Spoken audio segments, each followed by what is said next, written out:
Dobrý deň, dnes by som chcel zverejniť ďalšie videjko, a to videjko, kde som podával trestné oznámenie na inžinierku Mičianovú pre zneužívanie právomoci verejným činiteľom, kde ako starostka vôbec nekonala, nakoľko všetky tieto sťažnosti podané mojou matkou ignorovala a robila ďalšie veci.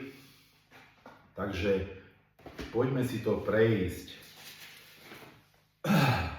Ako sa vyšetrovala Mičianová. Trestné oznámenie bolo podané mnou vo veci zneužívania právomoci verejným činiteľom inžinierkou Mičianovou, bývalou starostkou obce Rudina pod spisovou značkou ČSV OPR 19/2 VIS _CA _2025 konajúci vyšetrovateľ ORPZ Čaca Daniel Matejček, okresný prokurátor Žilinský Buksa, ktorý uzatvára vec, a krajský prokurátor, ktorý preštudoval si všetky spisy a mal odôvodniť zákonnosť. Takže táto celá vec prešla aj ústavným súdom, kde ústavný súd odmietol ustanoviť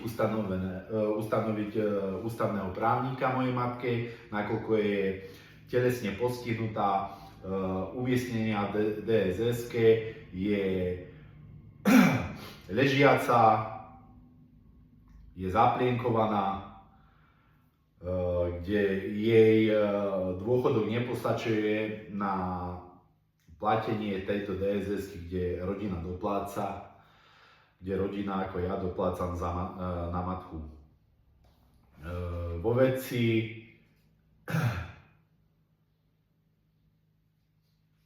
rozhodovala, myslím, že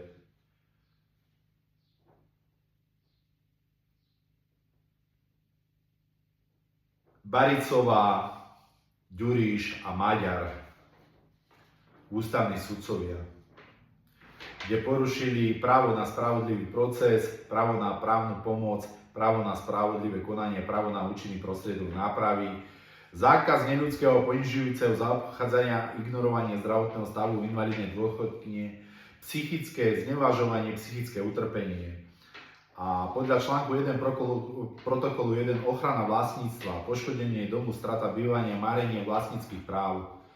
Čiže títo dnešní ústavní sudcovia, tak sa mi vidí, že rozsudky a sťažnosti prijímajú len v ohľade takých ľudí, napríklad ako je Bombíc, kde ho zastupujú Kaliňákovi právnici, jedine asi takýmto ľuďom. Momentálne mám ústavnú sťažnosť, odmietnutie, nevyhovuje, žiadny z ústavného právnika, ústavného zástupcu nevyhovuje, čiže postupy týchto orgánov sú následovné. Obrať človeka o všetky peniaze v súdnych konaniach, a keď už nemá peniažky, nemá z čoho zaplatiť právnika, nemôže sa ani dovolať spravodlivosti na tomto Slovensku. Áno, keby mal plné vrecia peňazí, tak by sa dovolal, ale stalo by ho to 200-300 tisíc eur a odškodné by dostal 500 eur. Takže takto to funguje v tomto štáte. Paraziti z judr pred menom.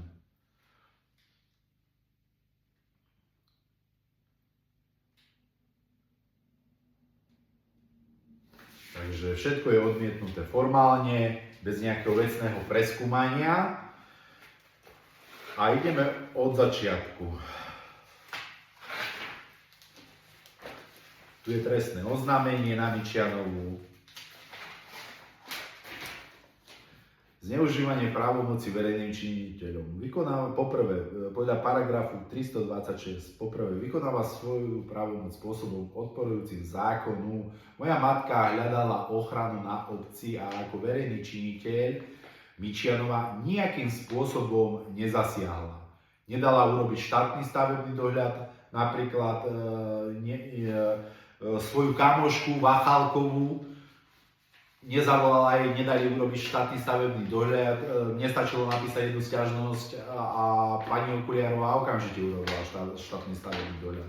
No moja mamka písala sťažnosti 10 rokov a žiaden štátny stavebný dohľad. Veď načo? Kubiščíkov trebalo obrať o pozemky a zvaliť jej dom. No.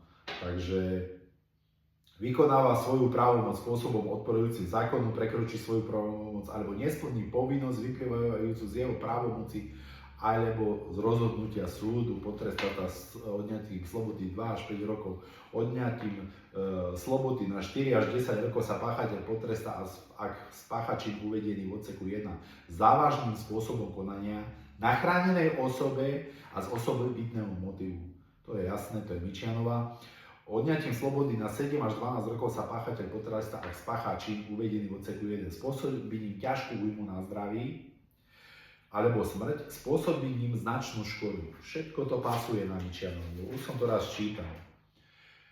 A preto, aby inému zmaril alebo sťažil jeho práva. Čiže vlastnícke práva. Práva na ochranu majetku. No. Takže to bolo trestné oznámenie podané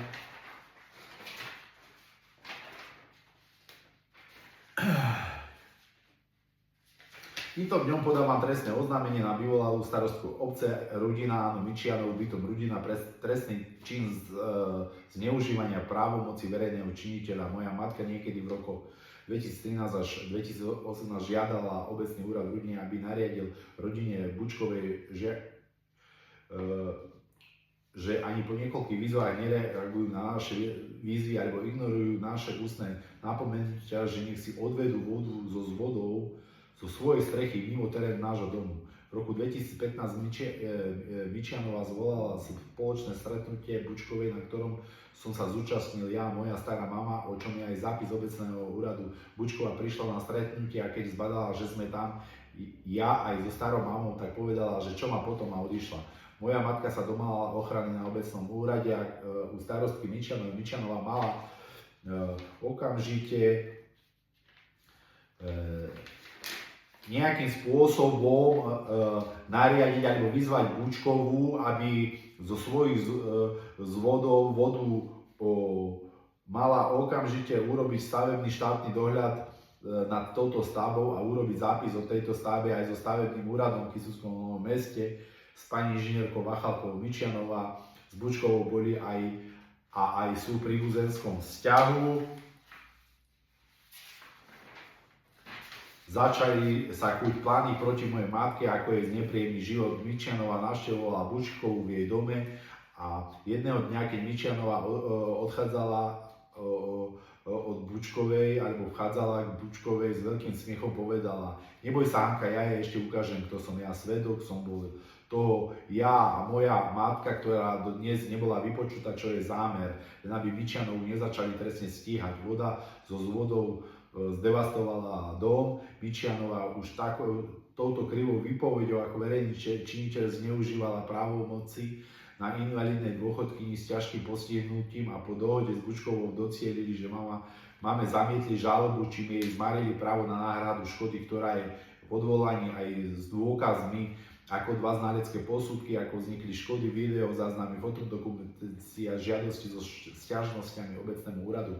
Matka sa domáhala ochrany na obecnom úrade a starostka jej zmarila jej základné práva, a to na ochranu majetku. Svojou krivou výpovedou zapričiniť to, že matku chcela sudkyňa predviesť a pokutovať, aj keď má stanovenú diagnózu, a to paralelne ochrnutie dolných končatín po mozgovo-cievnej príhode, alebo sudkyňa chcela, aby stiahla žalobu a že nebude predvedená, na čo sme podali aj trestné oznámenie na sudkyňu Janičkovú, ktoré je uzavreté, ale určite bude napadnuté v najbližších dňoch. Matka po týchto odkazoch po našom právnom zástupcovi odpadla a ostala ležať. Týmto konaním zobrali matke právo na ochranu zdravia, alebo sudkyňa neuverila lekárskej správe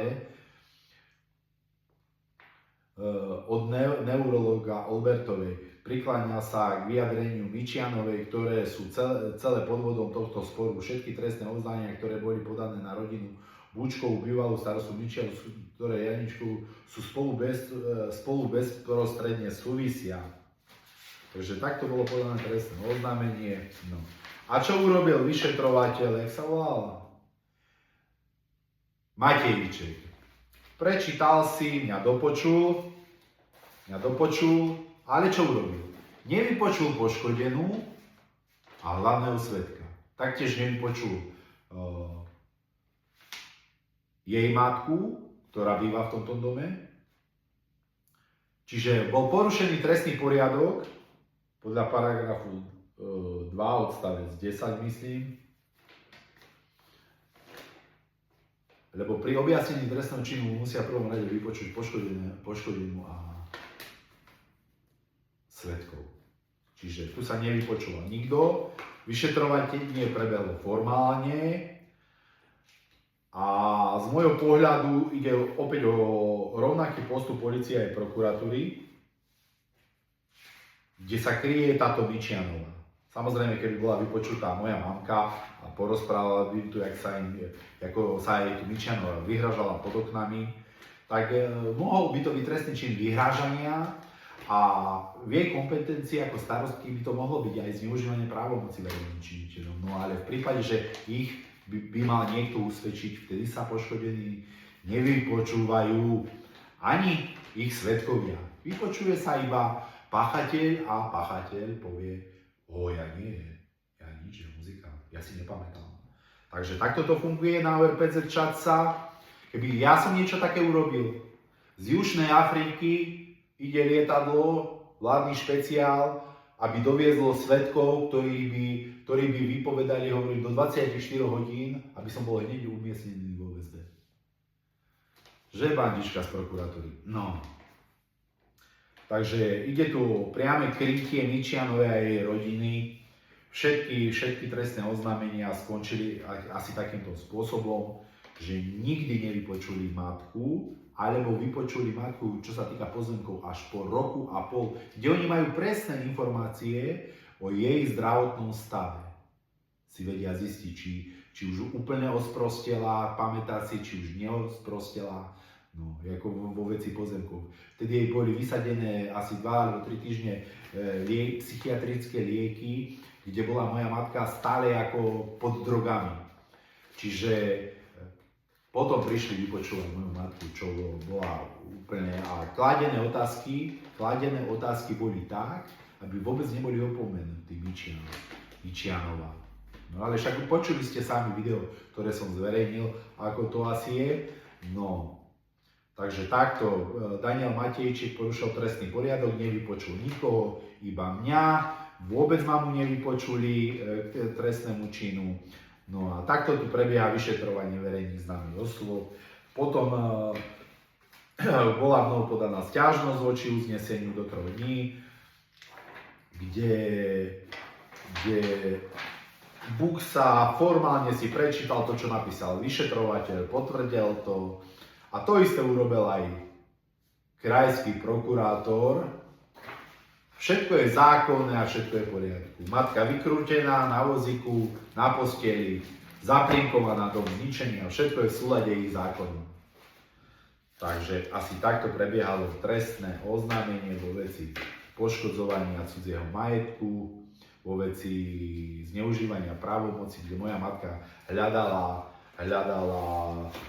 ochranu na obci. No žiaľ, Mičianovi, keď sa nás nepodarilo v roku 2014 okradnúť o pozemky mojej starej mamky, zrejme to nevedela preglgnúť a takto to asi skončilo. No tu sú všetky sťažnosti, čo mama napísala, tu sú moje za posledné 3 roky, vidíte, není ich málo. Čiže v tomto štáte neexistuje žiaden účinný prostriedok nápravy, kde by sme sa mohli dovolať spravodlivosti, nakoľko verejne známe osoby, policajti, prokuratúra, krajská prokuratúra Žilina, ORPZ Čadca, ORPZ Žilina sa navzájom kryjú.